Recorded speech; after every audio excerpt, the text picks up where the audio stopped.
अस्सलाम वालेकुम। मैं आपका दोस्त और होस्ट आकिब अल्ताफ़। आज एक नए टॉपिक पे गैदरिंग हुई थी। मैं अपने दोस्त की तरफ आया हूँ इधर। ये कौन सा area? George Town. Johar Town नहीं है, सही बता। बशारत चौक। शायद चौक नियर टू यूसी। यूसीपी की बैक साइड पे आया हैं। तो यहाँ पे 3 से 4 दोस्त मेरे इकट्ठे हैं। ये जो आप चेहरा चेहरा देख रहे हैं, ये अब्दुल वहाब साहब हैं। ये मेरे बचपन के दोस्त हैं। पूरा बताएं नवाब अब्दुल। नवाब अब्दुल वहाब साहब है, मेरा अपना चैनल है नवाब अब्दुल वहाब। नवाब अब्दुल वहाब साहब है, मेरे बचपन के दोस्त हैं, बिजनेसमैन हैं। और इत्तेफाक से ये हमारे छोटे भाई, कहाँ से आए हो आप? रहीम खान। रहीम यार खान से आए हैं। तो बेसिकली इस वीडियो का जो मकसद है ना आज का, वो मकसद अब्दुल वहाब भाई बताएंगे कि क्या है। तो मैंने कहा इस टॉपिक पे बात स्टार्ट हो ही रही है तो एक अदद वीडियो बना लेनी चाहिए ताकि आप लोगों को इस वीडियो से कुछ ना कुछ सीखने का मौका मिले और आप समझें। तो वहाब भाई, क्या है इस वीडियो का टॉपिक? इस वीडियो का टॉपिक ये है। अस्सलाम वालेकुम, पहले सलाम बोले। रहमतुल्लाह। इस वीडियो का टॉपिक ये है कि खुदा का वास्ता है आप लोगों को, जो लोग डंकी लगा के ईरान या दूसरे मुल्क यूरोपियन कंट्रीज में जाते हैं, तो आप लोग ना जाके ना, ये हमारे साथ वली खान मौजूद है, ठीक है। आपको बाकी सारी डिटेल वहाँ पे क्या हुआ, कैसे हुआ, यहाँ से कैसे गए, ये वली जो है आपको बताएंगे। जी वली भाई। जी, इस भाई का नाम है वली खान और रहीम यार खान से इनका ताल्लुक है। तो बिल्कुल बी फ्रैंक और जितना हो सके सच्चा, बगैर एडिटिंग के, क्योंकि लोग मसाला मसूला लगा देते हैं कहानी को मज़ेदार करने के लिए। तो काइंडली आपने बताना है कि आप लाहौर कैसे आए या वहाँ से कहाँ गए। सबसे पहले पाकिस्तान में कहाँ पे गए? अस्सलाम वालेकुम। वालेकुम अस्सलाम। थोड़ा सा ऊंची बोलिएगा क्योंकि माइक नहीं है, नहीं तो मैं माइक के साथ वीडियो बनाता हूँ। मैं हूँ जी रहीम खान से। ठीक है। तो मेरे ना मामू ने कहा कि डंके लगा के ना चलते हैं बाहर। मामू भी साथ थे? मामू भी साथ थे, और भी लड़के साथ थे, लेकिन उनका नाम मुझे नहीं नहीं, याद। अपने अपने तो छोड़ दो। अच्छा। मामू साथ थे, उन्होंने कहा चलें डंकी लगा के ना चलते हैं कहीं बाहर। तो ऐसे 4-5 दिन बाद होती रही कि जाना है जाना है जाना है। फिर चलो प्लान बन के घर वालों ने भी कहा कि चले जाओ, खतरा मोल ले रहे हो। घर वालों ने हामी भर दी? हाँ जी। अम्मी अबू ने? हाँ जी। सबसे पहली इम्पॉसिबल बात जो मैं मतलब सुनने में नहीं आ रहा कि घर वालों ने कैसे आपको जाने दिया, मतलब आपको मनाने की भी जरूरत नहीं पड़ी उनको? बस वो ये था कि मामू लोगों ने कहा था कि कोई सख्तियाँ सुख्तियाँ नहीं है, बॉर्डर पे जाना है, वहाँ से कोई एजेंट वुजेंट है, उनको पैसे दे के। तो कितने पैसे? ये 2.5 लाख में एक बंदा, फी बंदा 2.5 लाख। अच्छा, फी बंदा 2.5। तो आप और आपके मामू 5 लाख दिए उनको? हाँ जी। वो बंदों तक कैसे पहुंचे आप? बंदों तक वो हम आए पहले यहाँ पे लाहौर। लाहौर ये मीनार पाकिस्तान के पास ना ठीक है। अड्डा है, वहाँ पे हमें एजेंट मिला। उनने और बंदे भी इकट्ठे किए। एजेंट अननोन तरीके से मिला या किसी जानने वाले ने रेफर किया? से मिला, मामू का कोई दोस्त था, उसके थ्रू ना ओके। दोस्त मिला। वो भाई हम बैठे हैं उसके साथ। उन्होंने कोई 18-19 लड़के और भी मंगवाए। 4 औरतें थी और 3-4 लड़कियां थी। 3 लड़कियां थी। मतलब टोटल 7-8 फीमेल्स? हाँ, बात सिर्फ उसी के साथ थी। वो मामू उसके साथ जो भी बातचीत करते थे उसी के साथ सारी बात हुई थी। फिर उन्होंने टिकट के पैसे लिए कि फी बंदा ना 4500 आया था सब कोई। लाहौर से? लाहौर से कोयटा तक। अच्छा, पहले 4500 पर टिकट लिया उन्होंने लाहौर से कोयटा का। इसमें वो 2.5 लाख सेपरेट है? वो अपना खर्चा है, खाना पीना जाना वो नहीं, अलग है। नहीं। वो आपका खर्चा है। वो 2.5 लाख अलहदा जो पाकिस्तान वो तो से, अलहदा, हाँ, वो और अलहदा। 4500 ये अलहदा दिया। उसके अलावा अपनी जेब में अलहदा पैसे रख रहे हैं जो जब तक जाते नहीं, पहुंचते नहीं। पहुंचते नहीं। ठीक है। तो अच्छा एक मिनट वाह भाई, इस दौरान अगर आपके माइंड में कोई सवाल आए तो आपने बिला जिसे पूछ लेना। तो हम यहाँ से बैठे हैं अड्डे से। ठीक है। सारे पिछली जो सीटें थी वो सारी हमारी थी, लड़कियों की, आंटियों की, और हम लड़के जो थे सारे बैठे हैं। तो रवाना हुए हैं, अल्लाह नबी का नाम लिया, कलमा कलमा पढ़ा, या अल्लाह हमें अपनी मंजिल तक पहुँचा। ठीक है। तो निकले हैं। रास्ते में कई मुश्किलें भी आई, जहाँ बस ख़राब हो जाती थी। 3-3 घंटे जलील होते रहे बलूचिस्तान में। तो वहाँ से फिर जा रहे हैं जी फारिग है, कोयटा जा रहे हैं। कोयटा जाते हुए एक जगह पे बस ख़राब हो गई, वहाँ पे 3 घंटे जलील हुए। हमने कहा या अल्लाह को खैर करना। तो बस सही हुई, फिर जाते रहे, फिर रास्ते में सो गए। तो सुबह पहुँचे हैं कोयटा उतरे हैं। वो जो एजेंट का जो कोई बंदा था ना, उसके पास बैठे हैं। उसने खाना शाना खिलाया हमें, खाना शाना खाया, नमाज वमाज पढ़ी है वहाँ पे। तो फिर रात को स्टे किया वहाँ पे। एक होटल था जहाँ पे लोग ना ये दम वापस शापे दम दुम करते थे ना, जो बीमार होता था उसके पास आता था। अच्छा। तो वो फिर खाली था फिर हमारे रहने के लिए। वो बंदा भी डरा हुआ था, एजेंट था ना, क्योंकि चोरी तरीके से वो हमें भेज रहा था। ठीक। तो वैसे मेरा और मेरे मामू का ना वीज़ा लगा हुआ था ईरान का, बाकियों का नहीं लगा हुआ था। ना उनके पास पासपोर्ट थे ना उनके पास ID कार्ड थे, सब कुछ छोड़ के ना। तो फिर सुबह उसने हमें रवाना किया, सुबह नहीं 2 दिन बाद। वीजे की जो टाइमिंग होती है कि इतने दिन के अंदर वो आपने 20 जाना दिन का है। वीज़ा था। अच्छा। वो जब आपने इंटर होना था उस दिन से स्टार्ट होना था आपके। वो दिन 20 दिन ना उस दिन आपके स्टार्ट होने थे। तो जिस दिन हम इंटरव्यू नहीं उधर से गए कोयटा से हम, उसने हमें बिठाया बस पे। वहाँ से तकरीबन कोई 1800 की टिकट थी ताफ्तान बॉर्डर की। ठीक। तो वहाँ पे गए हैं, सुबह पहुँचे हैं। सुबह रवाना हुए, शाम को जाके पहुँचे। शाम को फिर ताफ्तान बॉर्डर के पास होटल था, वहाँ पे स्टे किया। फी बंदे का वहाँ पे 1200 रुपये था। टिकट। नहीं वहाँ पे कमरे का, रूम का। तो वहाँ पे रात स्टे किया, सही सुकून की नींद। वैसे तो हमें 2 दिन 3 दिन लग गए थे, हमने सही आराम भी नहीं था किया, कोयटा में भी आराम नहीं किया था। तो सुबह फिर शाम को जब हम पहुँचे वहाँ पे होटल में रेस्ट किया, फिर सुबह उठे हैं, पैदल जा रहे हैं। पास ही था, तकरीबन 1 किलोमीटर का रास्ता था बॉर्डर का। ताफ्तान बॉर्डर पे गए हैं।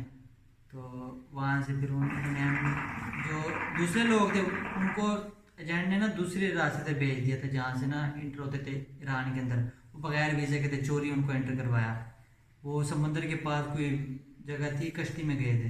बाकी हम जो थे वो वीज़े पे गए थे। बॉर्डर पे जाके वीज़ा दिखाया, फिर इंटर में पाकिस्तान का दूर छोड़ के उधर गए ईरान के अंदर। ईरान के अंदर गए, उन्होंने वीज़ा चेक किया, उन्होंने बोर्ड शोर लगाए, फिर फिंगरप्रिंट भी लगे हमारे उस पर। फिर जैसे इंटर में हमने वहाँ पे सिम भी चेंज की, सिम नहीं ली थी। फिर वहाँ से तकरीबन हमने इस प्रोसीजर में तो कोई पैसे नहीं ना लगे आपको, क्योंकि लीगली आप लोग ईरान गए हो। ठीक है। इसमें कोई भी नहीं लगे पैसे। जैसे गए हैं ईरान में, वहाँ पे पैसे भी चेंज करवाने थे। वहाँ पे टैक्सी वाला था, टैक्सी वाले से हमने पैसे चेंज किए। उसको थोड़ी थोड़ी उर्दू आती थी, नहीं तो बाकी सारी फारसी बोलते थे जो भी। तो फारसी आप। फारसी तो तब कुछ भी नहीं था आता। पहली दफ़ा ऐसा फील हुआ था कि यार कोई ज़ुबान हमें नहीं आ रही। अच्छा। तो उसके साथ बैठे हैं, उसको उर्दू आती थी, उसने जाके मैं बस अड्डे पे उतारा। फिर वहाँ से हम गए हैं, बस अड्डे वाले से टिकट लिया हमने। कोई कुम शहर था, कुम। वहाँ पे 1-2 वो भी थे ना, ज़ियारत भी थे। अच्छा। जैनब के। ठीक। वहाँ से हम गए, टिकट ली 2500 की, पाकिस्तानी 2500 की पड़ी। वहाँ पे जो थी तकरीबन 3 लाख रुपए की टिकट पड़ गई थी। वहाँ का तो करेंसी बहुत डाउन है, वो डीवैल्यू हुई है। ठीक है। तो वहाँ से हम गए कुम। कितने आप लोग? 2 दिन लगे थे, 2 दिन, 1 दिन और 1 रात पूरी लगी बस में? थी। और अगले दिन की शाम को हम जाके कुम पहुँचे बस में? बस में। आपकी टोटल जिनके पास वीजा था वो कितने थे? एक आपके मामू, वो एक हम आप, 4 दो थे। मामू मैं, मिला के? मामू और एक जो हमारे साथ एजेंट था, एक वो और एक उसका कोई दोस्त था। टोटल 4 वीजे वाले, बाकी 18-19 बगैर वीजे के। हाँ, हम उधर पहुंचे हैं कुम। वहाँ पे फिर हम होटल ढूंढते रहे हैं। फिर वहाँ पे हमें 2-3 पाकिस्तानी लड़के थे, वो खाना शाना लेने जा रहे थे। हमने उनसे पूछा कि यार कोई सस्ते में कोई होटल शोटल रहने के लिए मिल जाएगा। ठीक है। मैंने कहा हाँ हमारे साथ आओ।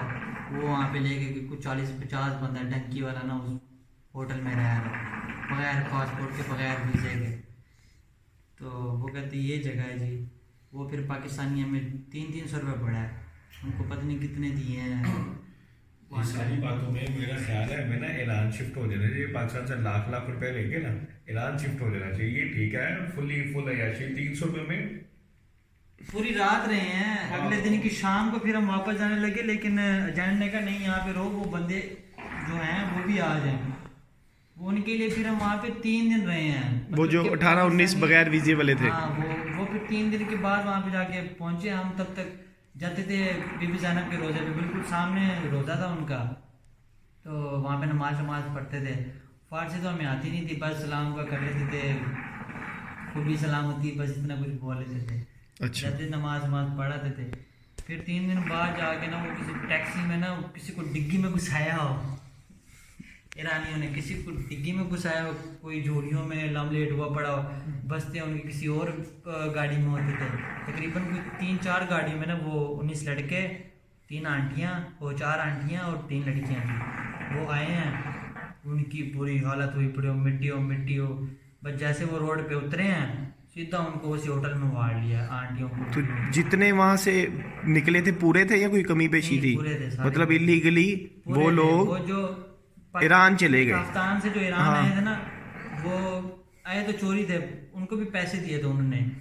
आए तो चोरी थे ना, फी बंदा उन्होंने तकरीबन 15-15 हज़ार रुपये उन्होंने दिए थे फी बंदे ने ईरान आने, चोरी आने के लिए। पाकिस्तानी 15,000। हाँ, पाकिस्तानी 15,000। करेंसी सस्ती है उसकी बहुत ज्यादा। ठीक है। तो ईरान के तो 2 मिलियन बनता है ना। 15,000 2 मिलियन मतलब कि 14,000, वैसे ज़्यादा ही बनता होगा। चलो वो कैलकुलेशन को छोड़े। अच्छा आगे। तो वहाँ पे वो आए हैं 2 दिन, वो भी हमारे साथ उस होटल में रहे हैं, वो आंटी भी और लड़कियाँ भी। 19 बाकी 19 लड़कियां। तो वैसे बैठे रहे हैं। वो बाकी जो वहाँ पे रहते थे होटल में, उनसे भी हमने बात की कि यार तुम क्या इधर करने हो। कहते हैं हमने जाना जी इराक, वो भी चोरी। उन्होंने भी कोई 2.5 लाख रुपए एजेंट को दिया हुआ था, पहले दिया हुआ था। हम जो थे हमने तो पहुँच के देने थे ना, उन्होंने पहले दिया हुआ था। तो वो बेचारे फंसे पड़े। आप लोगों ने कहाँ जाना था? हमने तुर्की जाना था। हाँ ये बात सवाल है ना कि आपने कहाँ जाना था। आप लोगों ने तुर्की जाना था। तुर्की जाना था। वीजा आप लोगों के पास ईरान का था। हाँ, ईरान आ गए लीगली, अब आगे तुर्की जाना था इलीगली। और उन्होंने भी 2.5 लाख रुपया दिया, लेकिन वो ईरान से इराक जाना चाहते इराक थे। जाना चाहते थे। ठीक है। और हम तो फिर 3 दिन वेट किया। एजेंट ने हमें कहा कि सब्र करो, अभी ना वहाँ पे बर्फबारी हो रही है, तुर्की वाली साइड पे बॉर्डर पे ना बहुत बर्फबारी हो रही है, वहाँ पे बंदा जो जाता है वापस नहीं आता। तो जो हमें लेके गया वो तो शुक्र है हमें पैदल नहीं लेके गया, नहीं तो 3-3 4-4 दिन बॉर्डर पे जाते हुए लग जाते हैं, पहाड़ों के अंदर से लेके जाते हैं। जिनके साथ हमने जाना था वो गाड़ी पे लेके गए हमें। वो इलीगल बंदे भी, वो 19 वाले नहीं, हाँ वो भी साथ ही गए हैं। वो भी हमारे साथ। अच्छा, मतलब दोनों के साथ सेम। वो तकरीबन कोई 6-7 गाड़ियाँ हुई। वो अजीब सी गाड़ियाँ होती हैं, टूटी फूटी। हमें तो टूटी फूटी नजर आती है, लेकिन उनके लिए वो मर्सिडीज हैं, वो गाड़ियाँ बड़ी भागती हैं। वो पहाड़ों के वो उन्होंने फिर हमें वहाँ से उठाया होटल से। ठीक है। सारों को छुप के लेकर गए हैं, किसी को डिग्गी में वाड़ा, हमें भी जहरी बात है डिग्गी में ही वाड़ा है। और मामू थे वो दूसरी साइड पे बैठे हुए थे, आगे बैठे हुए थे। मैं और एक और लड़का था, बच्चे से थे, वो 15 साल का था, एक बिल्कुल छोटा था, उनके ना ID कार्ड थे ना कुछ। छोटे वो बच्चे भी। छोटे छोटे थे। वो कोई मंडी बॉल दिन का था, कोई कहाँ का था, कोई और का था। ठीक है। तो बैठे हैं, जा रहे हैं घुसा के, ऐसे करके बैठे हुए हैं, ऐसे चौकड़ियाँ मार के ऐसे करके बैठे हुए हैं। ठीक है। के अंदर 3 लड़के, 3 घरों के 3 लड़के बैठे हैं। एक डिक्की में 3 बंदे। तो जो हमारे बैग है वो कहता आप भूल जाओ उसको, वो हम पहुंचाएगा। उनको थोड़ी थोड़ी उर्दू आती थी। ठीक है। मैंने कहा ठीक है। वैसे हमने ना, उन्होंने हमें कहा था कि अपनी 3-3 शर्टें और 2-2 3-3 ट्राउजर पहन लो ऊपर, और शूज कस लो, क्योंकि आगे ठंड बहुत है, ईरान में गर्मी थी। तो वहां से निकले भाई, गाड़ी में जो उन्होंने घुसाया हमें इतनी भूख लगी। 2 दिन हमें उस डिग्गियों में रहना पड़ा, थोड़ा सा भी नहीं बाहर निकाला, सांस भी नहीं लेने दी। मतलब जिस्म सुन जहाँ टाइप हो रुकते हम जाता। पकड़े जाते हैं। अच्छा, गाड़ी मतलब कंटिन्यूसली चल रही थी? हाँ, डिग्गी के अंदर थे, लेकिन सांस तो बस मुश्किल से ले पा रहे थे हम। बस जिस दिन उन्होंने हमें डिग्गी से निकाला ना, बस ये नजर आ रहा था कि काले पहाड़ हैं, जमीन भी काली है, रोड भी नहीं है, ना वहाँ पे परिंदा पर मारता था, ना कोई हमें जानवर नजर आता था। असूलन ईरान में जानवर थे। ईरान के अंदर तो कम से कम आप लोग इजीली जा सकते थे ना, जिन के पास वीजे थे। लेकिन साथ वाले भी थे ना, वो अकेले हमें तो नहीं लेके जा सकते थे। चलो और आगे अकेले के आगे। लिए तो कुछ नहीं कर सकते, सारे थे, फिर सारों के साथ हमें भी शामिल थे। तो बस जा रहे हैं। 2 दिन के बाद जब हमें वो डिग्गियों से निकाला, लंबी लंबी सांसें ली, वो कोई झोंपड़ी सी बनी हुई थी, उसके अंदर छोटा सा बच्चा था, तो 12 साल का बच्चा था, इतना तेज बच्चा था वो। मेरे मेरे मेरे मेरे मेरे मेरे मेरे वो तुर्की के पास जो रहते थे ना, अच्छा। तुर्की के पास ही था वो, तुर्की जुबान बोलते थे बच्चे। उसने बहुत छोटी सी लाठी उठाई, वो मेरे मेरे मेरे मेरे, उन्होंने हमें झोपड़ी के अंदर वाड़ा। झोपड़ी तुर्की में थी या ईरान में थी? ईरान के अंदर थी। ठीक है। तो अंदर गए, वहाँ पे बूढ़ी सी औरत थी, और एक उनकी कोई अपनी कोई बेगम वगैरह होगी किसी बंदे की कि नहीं। तो उन्होंने फिर हमें खाना खिलाया। इस 2 झोंपड़ी दिन के बाद खाना खाया, नहीं तो हम डिग्गे में जो हमारे हाथ में चने होते थे, पानी होते थे, हम वही पीते थे। ये झोंपड़ी में जब आप पहुंचे हो, इसमें कितने दिन लग गए थे यहाँ से निकलने के बाद? ईरान से निकलने के बाद 2 दिन के बाद हम झोंपड़ी में टोटल कोयटा से निकलो आप, आपने बॉर्डर क्रॉस किया? ये लग गया होंगे तकरीबन 8 दिन लग गए। 8 दिन ईरान के अंदर ही? तफ्तान से जब हाँ, तफ्तान बॉर्डर में क्रॉस किया, जब हम झोंपड़ी तक गए हाँ, तकरीबन 8 दिन लग गए थे हमें। ठीक है, 8 दिन 8 दिन लग गए थे। वो जब ईरान से हम वो झोंपड़ी के लिए निकले ना, तो उस दौरान में हमें कुछ भी नहीं मिला, सिर्फ चने थे वो जो गाड़ी में छुप छुप के हम खा रहे थे, और पानी की बोतलें ली हुई थी 2-2 3-3 वही पी रहे थे। ठीक है। गुजारा किया हम। तो दिन वॉशरूम में नहीं किया आपने? कुछ भी नहीं बाबा जी, जब कुछ खाएंगे चने तो चने बेचारे- से नहीं होता कुछ ना, ऐसे वॉशरूम वगैरह नहीं आता, पानी बस जो पीते थे अंदर बर्दाश्त से किया पानी हुआ था। सूख लेता है चने। झोंपड़ी पे जब पहुंचे हैं, फिर उन्होंने छोटा सा वॉशरूम बनाया हुआ, तो ऊपर छत भी नहीं थी, वो पर्दा सा था, जाओ और वॉशरूम करो और वापस आओ। पानी इतना ठंडा यार के धोने को भी ईरान में ही? ईरान में। ठीक है। तो वहाँ पे भी हम 3 दिन रहे हैं। उन्होंने खाना राजकीय में खिलाया। खाने में मच्छी होती थी और गोश्त होता था, मिसाले वाला तो बिल्कुल नहीं होता था, सिर्फ जो पका होता था ना जिसमें पकाते थे वो ऑयल में पकाते थे। उसके तो नहीं पैसे वगैरह लिए उन्होंने कुछ भी किसी नहीं, किस्म के? वो एजेंट के बंदे थे, वही हमें खिलाते पिलाते थे। ठीक है, एक बूढ़ी सी औरत थी, वही बनाती थी गोश्त वो सब कुछ बनाती थी। ठीक है। तो पापा जी 3 दिन बाद झोपड़ी से निकले? जब झोंपड़ी से हम 3 दिन बाद निकले ना, हाँ तीसरे दिन की शाम को हम निकले। हमें कहते चलो, तो कहते अभी 2-2 चीज़ें ना और ऊपर पहन लो। हमने कहा पता नहीं, शायद कहेंगे कि बैग भी इधर छोड़ दो। मेरे वाला जो बैग था मैंने छोड़ दिया था, बाकी उन्हें अपना अपना बैग ले लिया था, क्योंकि उनके पास कीमती सामान भी था जो वहाँ पे इस्तेमाल करना था ना। मसलन वो मसलन के जैसे कि ये चार्जर वगैरह हो गया, पावर बैंक वगैरह हो गए, पैसे हो गए, वॉलेट वगैरह, आईडी कार्ड वगैरह, एटीएम वगैरह जो वहाँ पे जाके यूज़ करके मतलब कि ठीक उनको है। पैसे देने, तो वो लिए उन्होंने सारों ने। मैंने भी 4-5 शर्टें पहन ली थी, ऊपर नीचे शर्टें, ऊपर अपर शपर, ट्राउज़र वगैरह और शूज़ वगैरह कसे। और बाबा जी वहाँ से निकले हैं पैदल। 2.5 घंटे उन्होंने हमें पैदल चलवाया काले पहाड़ों के अंदर। फिर वहाँ पे कोई एक और घर था जहाँ पे हमें सिर्फ 1 दिन का स्टे दिया, वहाँ पे खाना शाना खाया। और रात जब सोए हैं ठंड पड़ गई थी। ठंड पड़ी है, जब सुबह निकलने वाले देखा तो बर्फ़। हमने पूछा कि कौन सी जगह, कहता है वो अपनी तुर्क ज़ुबान में बोल रहे हैं, हमें समझना है। जो बूढ़ी औरत थी वो कहती है ये तुम्हें अब सीधा उधर लेके जाएगी, वो एजेंट को कुछ लगती थी। तो वहाँ से फिर हमें लेकर गए हैं, पैदल चलवाया है। बाबा जी इतनी ठंड कि हमारी बिल्कुल फटी हो। हमने कहा मौत के मुँह में जा रहे हैं। सारों ने बाबा दुआ की, जितने भी लड़के थे औरतें थी, दुआ किए कि हम अपनी मंजिल पे पहुँच जाए। एक दफ़ा फट तो गई थी, मैंने कहा बाबा जी एंड है, बस गए। लेकिन जब उन्होंने हमें तुर्की की दीवार दिखाई ना, जब 2.5 घंटे हम चले बर्फ़ के अंदर, बच्चा लेकर गया था, 12 साल का बच्चा था, उसने छोटी सी सीढ़ी अपनी यहाँ पे ली हुई थी। और यकीन करोगे पाकिस्तान में तो हम किसी की सुनते भी नहीं है ना, वहाँ पे 12 साल के बच्चे के पीछे पीछे थे हम, तकरीबन 18-19 लड़के, लड़कियाँ और आंटियाँ, औरतें। 12 साल के बच्चे के पीछे थे हम।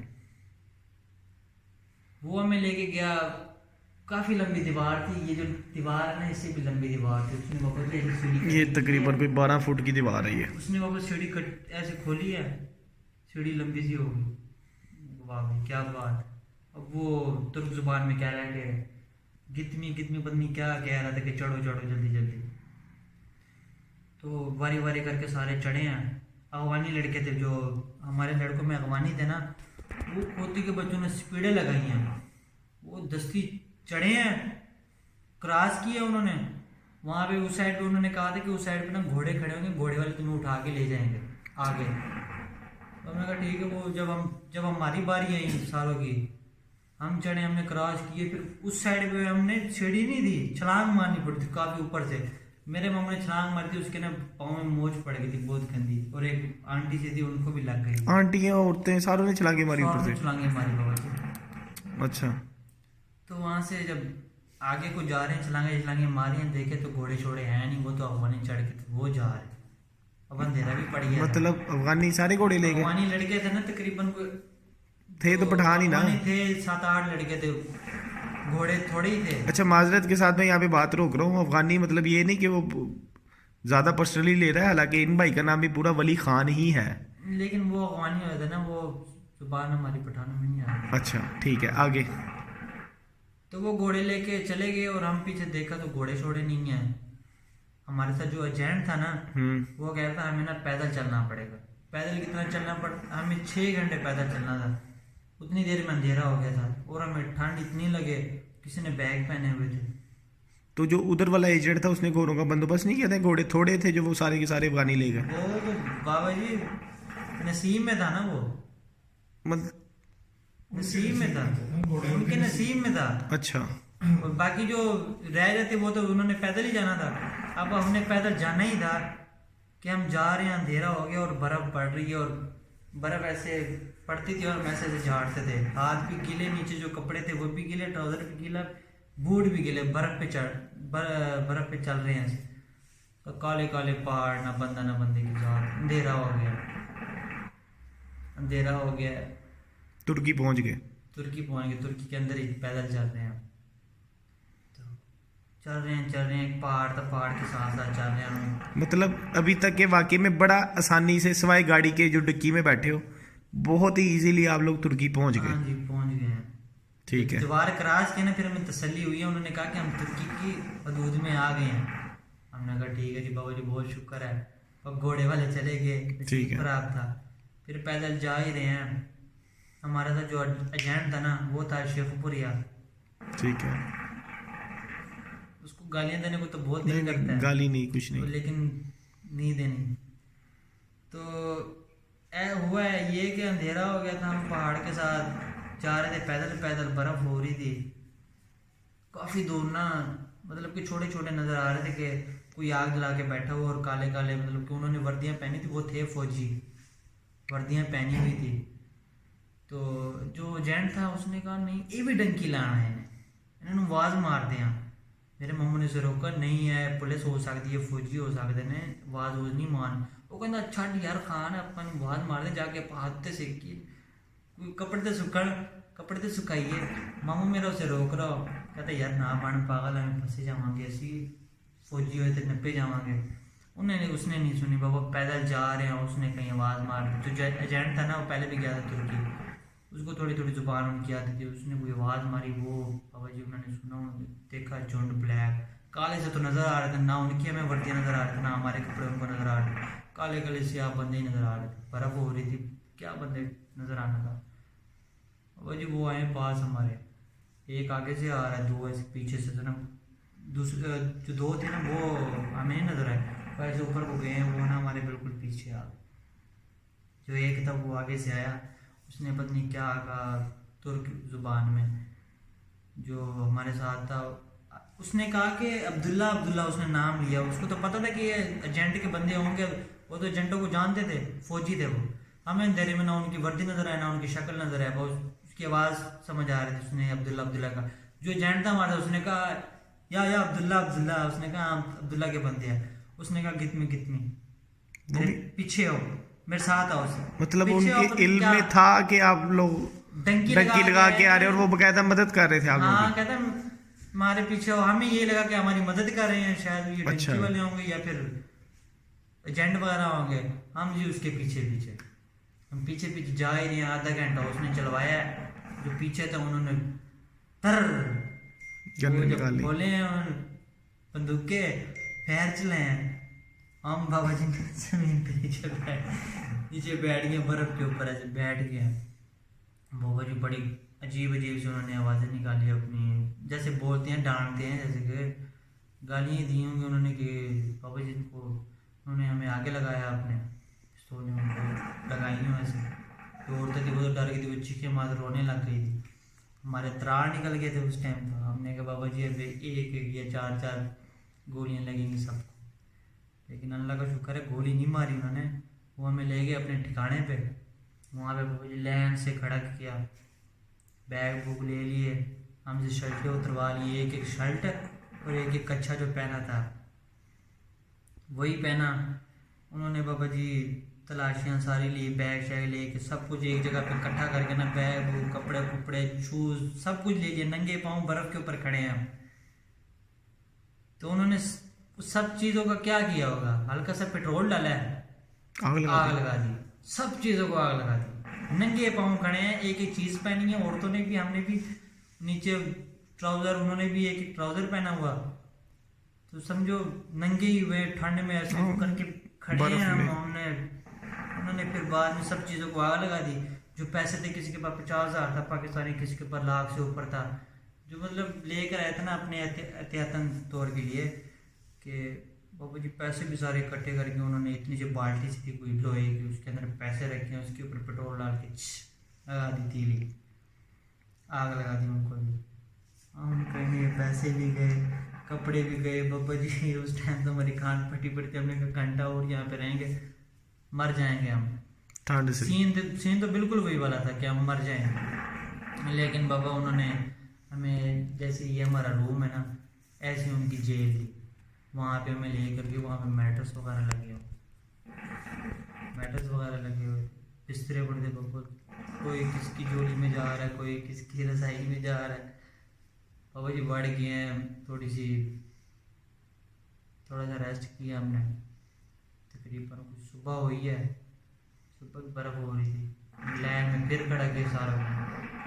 एक एक बंदे कैसे उल्टे, मेरे तो अभी निशान थे लेकिन ख़त्म हो गए हैं। किस चीज़ के? वो उन्होंने डंडे मारे थे, इतना मोटा मोटा डंडा था। उल्टे हाथ पे डंडे मारे? नहीं, ऐसे उल्टे करके ना हाथ डंडे मारे थे। एक एक डंडा मारा था और एक एक ना से घुसौना मारा था, सारों को खून निकाला था, मेरे भी निकला था। मेरे तो यहाँ पे जख्म से छोटा सा हो गया था। औरतों को भी मारे थे। मर्दों नहीं मारे या लेडी पुलिस ने या लेडी फौजी थे वहाँ पे, लेडी तो थी ही नहीं ना। मतलब मर्दों ने औरतों पे भी हाथ उठाया? हमारी तलाशी ऐसे लिए कि हमें ना उंगलें मार के चेक किए कहीं किसी की सुराख में पैसे तो नहीं है ये कोई और चीज। सही। तो मोबाइल शोबाइल लेके सब कुछ मैं बता रहा हूँ, आग लगा दी थी, कुछ भी नहीं छोड़ा। हमारे पास कुछ भी नहीं थे, सिर्फ एक चीज का उन्होंने वो किया कि हमें जो पासपोर्ट थे, ID कार्ड थे, उस चीज को कुछ नहीं किया, वो हमें वापस दे दी, सिर्फ वो, बाकी सब कुछ जला दिया था। तो बाबा जी जब उन्होंने डंडे मारे, रख के चीखें तो सबकी निकली, मेरी भी निकली। जब उन्होंने घुसौना मारा वहाँ से तो सुन्न हो गया जिसम, फिर ऊपर से बर्फ हो रही थी, जिसम बिल्कुल सुन्न था, समझ कुछ भी नहीं लग रही थी कि कहाँ लगी है कहाँ नहीं लगी।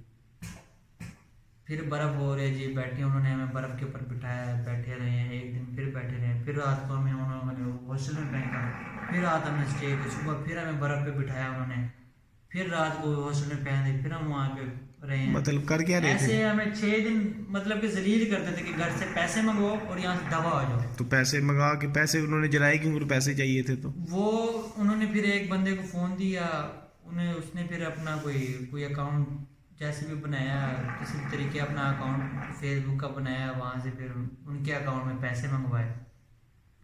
नहीं तो उनको पैसे ही चाहिए थे मिसाल के तौर पर, तो उन्होंने जो आपसे पैसे लिए थे या जो चीजें ली उनको आग क्यों लगाया? अब ये नहीं पता क्यों आग लगाई। मांगे उन्होंने पैसे, ये जो पैसे उन्होंने कहा कि ना मंगवाओ, वो हमें कहते कि तुम वापस जाओ, हमारे यहाँ पे यूरोप वाली साइड पे मुँह ना करो दोबारा। उन्होंने बाबा जी एक एक बंदे को मार के ना उनकी तस्वीर लेके, वो पता नहीं कोई यूरोप किसी कंट्री में ना तस्वीरें भेजते होंगे कि ये बंदा हम यहाँ पे, क्योंकि उनको भी पैसे मिलते होंगे ना। हाँ, ये बंदा इलीगली आया था तुमने डिपोर्ट शिपोर्ट करने के लिए। हाँ, फिर उन्होंने हमें बाबा जी 6 दिन बाद ना एक डाला सा था, जैसे हम यहाँ पे वो उसको कहते हैं शजोर कहते हैं। अच्छा। बंद शजोर। हाँ, जिसके अंदर हमें सारों को फेंका, उसके अंदर कुछ और पकड़े गए थे, वो भी सारों को फेंक के वो बॉर्डर पे गए हैं तुर्की के, वहाँ से हमें ईरान की तरफ फेंक के ना हमें कहता कि 3 महीने बाद आना। मतलब हमें कह रहे थे कि 3 महीने बाद आना, जब पुर्तगाल आ जाएगा, तो ये पुर्तगाल जो पुर्तगाल तुर्की का, हाँ, वो क्योंकि वो ये किस, माजरत मैं बात काट रहा हूँ, ये किस सन की बात है? साल कौन सा था? 2022 का एंड था। पिछले साल की बात है? हाँ जी, 2022 का एंड था। ये पिछले साल गया था? 2-2.5 महीने हो गए ना मुझे, 2.5 महीने हो गए वापस, 12 महीने में गया था मैं। ये फरवरी चल रहा है 2023 का। हाँ, पहला महीना है। मैं ये सोच के गया था कि 2023 न्यू ईयर में जाके तुर्की में मनाऊंगा। ये सोच के निकला था, लेकिन मैं 2023 से पहले ही वापस आ गया। तो बाबा जी उन्होंने फिर हमें ईरान में वापस फेंक दिया। 6 दिन भी अपने पास इसलिए रखा था कि आप लोग अपने पैसे इकट्ठे करें या कहीं से पैसे आए? हाँ, ईरान जाओ, ईरान से तुम लोग पाकिस्तान चले। उन्होंने पैसे नहीं लिए? उन्होंने पैसे नहीं लिए, उन्होंने सिर्फ तस्वीरें खींची, जो भी एक लीगल प्रोसीजर होता है हाँ। कि ये बंदे ऐसे ऐसे आए टाप टूप के या इलीगली, उन्होंने पिक्चर वगैरह खींची और ईरान को वापस कर दिया। उन्होंने जब हमें ईरान में फेंक सारे बंदे ईरान क्यों भेजे? पासपोर्ट तो सिर्फ आप लोगों के पास था ईरान का। सारों को इसलिए क्योंकि वो भी ईरान ने चोरी कैसे गए थे। ईरान ने कैसे एक्सेप्ट किया कि हमारी तरफ से आए हैं? वो ईरान पता क्या है? ईरान ये कुछ समझ नहीं आ रही हो कहता। आप सवाल? ईरान कुछ भी नहीं कि- कहता, ईरान कुछ भी नहीं कहता, क्योंकि वो एक मुस्लिम शहर है, सिटी तो है, तुर्की? बहुत बड़ा है। तुर्की? नहीं, ईरान, तुर्की भी है, लेकिन ईरान है वो थोड़ा रहम दिल है, पाकिस्तानियों पे तरस खाते, पाकिस्तान का दोस्त है।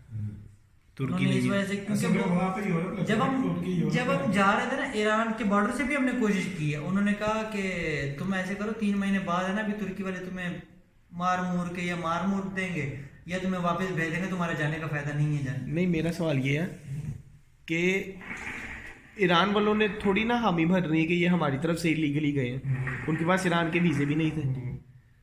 इन 4 बंदों के पास ईरान के वीजे थे, इनको ईरान वालों ने बुला लिया, एक्सेप्ट कर लिया, हाँ ठीक है हमारी तरफ से गए क्योंकि इनके पास ईरान के वीजे थे।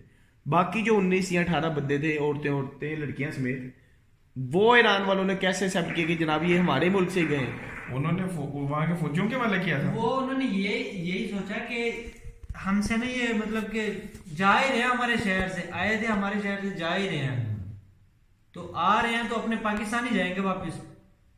किसी ने वो तो फौजी थे ना, पुलिस वाले नहीं थे। पुलिस वाले बहुत हरामी है उधर के, ईरान के। फौजी जो है वो रहम दिल है, वो मारते भी नहीं है। अगर कोई बंदा पकड़ा भी जाए तो उनको खाना शाना भी खिलाते हैं और उनको रास्ते भी बताते हैं कि यार ये रास्ते से तुम ईरान के अंदर जाओ, वहाँ से बॉर्डर पे जाओ, वहाँ पे पकड़ाई करो और चले जाओ। लेकिन हमारा जो था, हमें फिर जो ईरान में फेंका, ईरान से फिर हम वापस अपने एजेंट के पास गए। वहाँ से रास्ता तो हमें पता था, एजेंट के पास गए हैं। उन्होंने कहा भाईजान पहले तो यहाँ पे सारे बैठो, सारे वहाँ पे बैठे हैं। उन्होंने कहा भाईजान पहले आप जो हमारा जो था ना कि तुम्हें तुर्की इंटर करवाना है, आगे से तुम्हारा काम जाने। घोड़ों तक जो पहुंचवाना था वो पहुंचवा दिया था उन्होंने। कहते अब जो हमारे पैसे हैं ना 2.5 लाख रुपए वो हमें दो। वो फिर हमारे पास ना फ़ोन था, फिर उन्हीं के फ़ोन पे अपने घर वाले से रब्ता किया, इधर पाकिस्तान सारों ने किया, उन्हीं के नंबर से। उन्हीं का कोई बैंक अकाउंट था, उनमें सारों ने बात ये हुई कि हमने मतलब कि वापस आ गए हैं तो हम 2.5 लाख रुपए नहीं देंगे। सारों ने फिर 2 लाख 30 हज़ार रुपये, वो 20 हज़ार छोड़ दिए सारों ने। इलीगल काम में डिस्काउंट करवाया इन्होंने। डिस्काउंट करवाया सारों ने। वो जो 8 बंदे घोड़े पे गए थे वो पहुंच गए थे। तो भाई चले कसूरवार तो वो अच्छा, निकला ना, फिर अगर हमने इलीगली पैसे- चले ही पैसे गए हो। उनको दे दिए ना, तो ईरान शहर तक ना उन्होंने फिर हमें इतना वो किया और डिस्काउंट दिया कि ईरान शहर तक वो हमें अपनी झोंपड़ी से ईरान शहर तक लेकर आए। वहाँ पे अब हमारे एक शर्ट पहनी हुई, एक वही ट्राउजर पहना हुआ, ना जूतियाँ ना शूज़ है ना कुछ भी नहीं था, ना जेब में पैसे थे। पैसे जो घर से मंगवाए थे वो नहीं गए हो। हमने ईरान शहर में जाके घर वालों से फिर पैसे मंगवाने थे, पर्चा भेजो, खाने पीना ये वो सब कुछ करना था। तो पहुंचे हैं, धूप में बैठे हैं, थोड़ी सी गर्मी फील हुई, धूप में बैठे हैं चौड़े हो गए। 18 की लाइन ऐसी थी, लड़कियां थोड़ी साइड पे बैठी हुई थी, वो अपना रो पिट रही थी। उनके पास भी चप्पलें वगैरह थी, वो जो ट्राउजर ब्रेक थे जो चल रहे हैं आजकल वो पहने थे, ऊपर शर्टें उन्होंने पहनी हुई थी फैंसी जो पहनते हैं। तो बाबूजी मुझसे फिर गलती ये हुई कि ना ईरान का ना पुलिस वाला जा रहा था, उन्होंने कौन सा मैं गौर से देखना था, लेकिन मुझसे गलती ये हुई, मैंने सोचा थोड़ी सी फारसी तो हमें आती थी, जैसे सलाम तो करते ना, खूबी सलामती क्या खबर, तो इतना सीखा हुआ था। मैंने कहा चलो पुलिस वाले से कर लेता हूँ। वो अभी जा रहे थे, मैंने दूर से सीखे, मैं कहा खूबी सलामती, वो उन्होंने फिर सही सलामती की है। आगे गए, उन्होंने गाड़ी रोकी, आगे उतर गए, खूबी हमने भी कहा सलामती, उन्होंने कहा क्या खबर। फिर हम जे खबर का जवाब हमें आता नहीं था। वो कहते थे मादरकदारी, फारसी में कहते हैं मदरकदारी, मदरकदारी मतलब पासपोर्ट है तुम्हारे पास? अच्छा। जो हमारे पास था 3-4 जनों के, 4 जनों के पास हमने पासपोर्ट दिखाया, देखा तो एक एक 2-2 दिन हमारे रह गए थे वीज़े के, 20-20 दिन का वीज़ा था। तो ऐसे उन्होंने वीज़ा चेक किया, बाकी में कुछ भी नहीं था बाबा जी। उन्होंने अपनी वायरस घुमाई, आइए बाबा जी डाले हैं 3 सालों के बीच में डाला, वो भी फिर हमें ले ऐसे थी जेल, लेकिन बिल्कुल हॉस्टल टाइप थी। तुम जैसे लोगों को हमारा। क्यों जेल में डाला? वो जिनके पास इसलिए पासपोर्ट कि था। बाबा जी चोरी तो गए थे, सारे चोरी थे हमारे साथ। साथ वालों को डाल, अच्छा चलो आगे। उनको डालना तो हमें भी डालना था, सारे माने पड़े, हम साथ इकट्ठे हैं। डालना तो नहीं चाहिए था वैसे। वही तो कह रहा हूँ। अच्छा आगे आगे। डाला तो तकरीबन 6 दिन उन्होंने भी हमें जेल में रखा। पाकिस्तान से पैसे मंगवा, 30-30 हज़ार रुपये सिर्फ फी बंदा हमने ईरानियों को दिया कि वो फिर हमें लेके कि घर वालों से पैसे मंगवाए सारों ने 30-30 हज़ार रुपये, और कुछ ऊपर मंगवाए जो हमने समंदर से पाकिस्तान जाना था। अब पाकिस्तान आने की तैयारी हो रही दोबारा? पाकिस्तान आने की तैयारी, लीगली जेल के अंदर बैठे हो। लीगली तैयारी ना, हाँ मतलब जी। वो तो कानूनी तौर पे भेज रहे थे ना आपको वापस। वो पैसे उन्होंने फी बंदा 30-30 हज़ार रुपये लिया, और 15-15 हज़ार हमने और भी मंगवाया था ऊपर, जो खाएं पिए, और समंदर से पाकिस्तान जाए। 30 हज़ार रुपये हमने उनको दिया। उन्होंने हमें 6 दिन बाद ना वो हमें लेके गए समंदर पे। पासपोर्ट भी एक्सपायर हो गया 6 दिन। वो तो गुजर गए, और उन्होंने वो लगा देते, डिपोर्ट कर देते। जो हम चाहते हैं डिपोर्ट कर देते कि ये दोबारा ईरान नहीं आ सकते ना, इनका वीज़ा लगे ईरान का। तो बाकी कंट्रीज का तो लग सकता था, डिपोर्ट तो सिर्फ हम ईरान वालों ने किया था ना, ईरान के लिए। तो हमें डिपोर्ट किया, हम सारों को उन्होंने डालों में फेंक के तकरीबन 8-9 घंटे का सफ़र था। जो 30 हज़ार इसी चीज़ का लिया होगा, क्योंकि वहाँ पे पेट्रोल सस्ता था।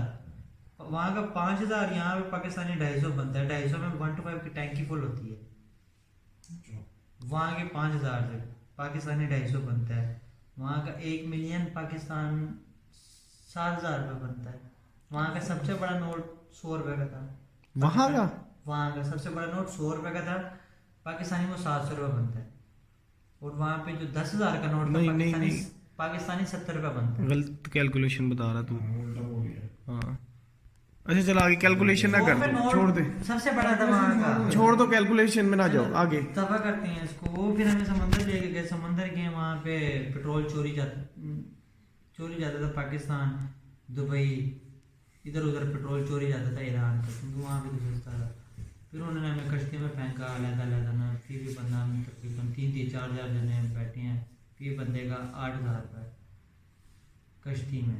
उस 15 के अलावा? उस 15 के अलावा 8 हज़ार का हमने दिया। कश्ती में बैठे हैं, कश्तियों में जा रहे हैं पारी पे समुद्र के अंदर। पहली दफ़ा, पहले तो कराची में तो बड़ा ना आए हैं, लेकिन जब उन्होंने बिठाया हमें समुद्र में, कश्ती में बिठा के जब जा रहे हैं, इतनी बड़ी बड़ी छाल थी कि कश्ती तकरीबन इधर वाला तो मैं कहता हूँ छोटा है, इतनी इससे भी बड़ी बड़ी छल्लें थी।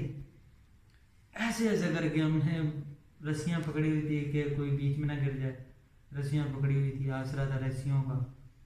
वो जो ड्राइवर था वो तो सिर्फ ऐसे घुमाता था, बस बचाता था, लेकिन छल्लें बहुत बड़ी समुद्र के अंदर से आए हैं। फिर उनका समुद्र के अंदर भी कोई बॉर्डर था, वहाँ पे थोड़ी ब्रेक लगाई उन्होंने। कोई वहाँ पाकिस्तानी सिम चली दरमियान में ना, बॉर्डर पे पहुँच जाओ तो समुद्र के अंदर भी बॉर्डर था।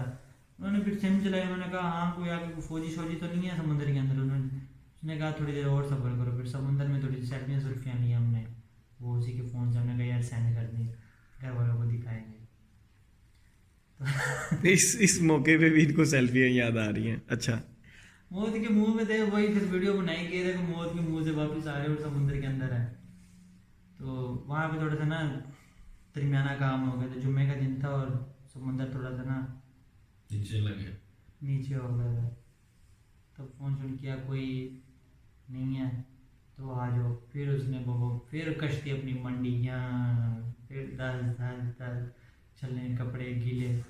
फिर कहीं जाके पाकिस्तान को दूर से देखा, वो पाकिस्तान की ज़मीन है, दिल खुश हुए। उधर भी वही हकीकत था, बस जैसे कश्ती से उतरना है, वहाँ पे गाड़ी आएगी, गाड़ी के अंदर घुस जाना सारों ने। फिर ऐसा ऐसा करके सारे गाड़ी के अंदर घुसे हैं। बैठे हैं वहाँ पे, कोई अड्डे पे लेकर गया है, अड्डे पे बाबा जी कराची के लिए गाड़ी में, वहाँ से जो हमारे पास पैसे बच गए थे 2,000 रुपये की टिकट करवाई हमने कराची की। टिकट करवा के हमारे पाँव में कुछ भी नहीं था, पास कोई होटल था, वहाँ पे खाना खाया, वहाँ से जूते लिए और एक एक शर्ट एक एक पैंट ली कि हम पहने, थोड़ी थोड़ी सर्दी थी। बस में बैठे हैं तकरीबन कोई एक रात का सफ़र था, सुबह सुबह हम कराची पहुँच गए थे। कराची पहुँचे हैं, बस सुकून हो गया था। फिर हमने किसी के नंबर से करवा बाद की 5-5 हज़ार और मंगवाया। फिर वहाँ से हम बसों में बैठे हैं, कराची से सारे अपने अपने घरों को चले गए। इस पूरे वाक़ये में टोटल दिन कितने लगे? महीने से ऊपर लग गया था। 20 दिन का हमारा वीज़ा था, वीज़ा ख़त्म हो गया, तकरीबन कोई 28 दिन लग गए थे। टोटल जितने गए थे कम से कम कोई जानी नुकसान नहीं हुआ सिवाय माली नुकसान के। वो जब हम और वो भी आप लोग की अपनी कश्तियों में जब हमें गाड़ी में घुसाया गया ना, उसके बाद जब हम बसों की टिकटें करवाई कराची की, कराची से हम सारे इधर उधर हो गए। कोई इनका कराची में रहता था वहाँ भी चले गए, जो हम तो दूर के, तो हमारे कराची में रहते थे लेकिन हम बता के नहीं गए थे तो बेइज्जती होती थी, इसलिए फिर हम सारों ने टिकट करवाई जो अपने अपने थे सारे करो। तो इस वाक्य का निचोड़ क्या कहते हैं बाप कि जो आपने हरकत की, अल्लाह ताला ने खैर वाफियत से वापस तो आपको बुला दिया, हंसते हंसते आपने कहानी भी सुना दी। तौबा। और हम दूसरों को भी यही मैसेज करेंगे कि कभी डंकी लगा के ना जाना, कोई 4 पैसे लगा लेना, वीज़ा लगवा लेना, बाहर चले जाना, लेकिन डंकी कभी ना लगा के जाना। मैं मतलब यही सोच रहा हूँ ना कि किस्मत, आप लोगों ने ना, किस्मत ने बहुत साथ दिया आप लोगों का हर जगह पे, मगर आपके एजेंट ने आपका साथ ही दिया। इनकी अपनी लाइन बस में वही ने मैं अहमकाना बिल्कुल हरकतों ने, आप वहाँ पे उतरे हो तुर्की, वहाँ पे जाके आप खुद फौजियों को बुला रहे हो, आप बीच ईरान में उतरे हो, वहाँ पे मैंने आप पुलिस कहा वालों से कि सलाम दुआ ले रहे हो। बीच में मैंने आपको कहा ना कि वो था शेखपुरिया, गालियाँ तो मैं देना चाहता नहीं, लेकिन उसमें मैं शेखपुरी नहीं पता है क्या, इंडिविजुअल बंदे को आप बोलो, आप अगर किसी भी उसको हम बिल्कुल रोक लेते ना या फिर उसको चुप करवा लेते, अगर वो आवाज़ ना मारता तो शायद हम अपनी मंजिल पे पहुंच जाते। और वो जो आपके साथ गए थे अफगानी, अगवानी तो पहुंच गए, वो काफी दिन बाद फिर एजेंट ने कहा था, कहता वो जो बाकी थे वो तो पहुंच गया, तुम पीछे आ गया, तुम 2-4 दिन और गेम करता तो तुम भी पहुंच जाता। चलो मतलब आप लोगों के नसीब में नहीं था, आप लोगों के नसीब में था कि आज है 17 फरवरी, आप 17 फरवरी को नवाब आकिब अल्ताफ को ये अपना इंटरव्यू दे रहे हो कि 2 महीने पहले आपने कौन सी कारस्तानी की है। अच्छा वैसे मुझे भी ये सारा इंटरव्यू हो गया, मैं ये यकीन नहीं कर रहा कि ये 2022 दिसंबर की बात है। तकरीबन आपकी और मेरी ये सलाम दुआ हमें मिलते कितनी देर हुई है? महीना भी नहीं हुआ, महीना भी ज्यादा। कब हमारा आमना सामना हुआ पहली दफा? तकरीबन 1 माह हो गया होगा। बहरहाल दोबारा कोशिश करेंगे आप जाने की इस सारे वाक्य के बाद? हम कोई अच्छा एजेंट ढूंढ के ले जिगरा तो है अल्हम्दुलिल्लाह जाने का कि जाएंगे, लेकिन अच्छा जाएंगे, जो सोचा है ना कि कोई लीगल तरीके से जाएंगे, अपना वीज़ा लगवा के जाएंगे। बहरहाल अब जा तो नहीं सकते, अब डंकी लगा के जा सकते क्योंकि हमारा पासपोर्ट हो गया ख़राब, उस पर डिपोर्ट लग गई है ईरान की, वो हम नहीं जा सकते। अब वो भी पता करना पड़ेगा कि हाँ किसी यूरोप कंट्री का लग सकता है वीज़ा, तो इंशाल्लाह जाएंगे, फिर वीज़ा लगवा के जाएंगे।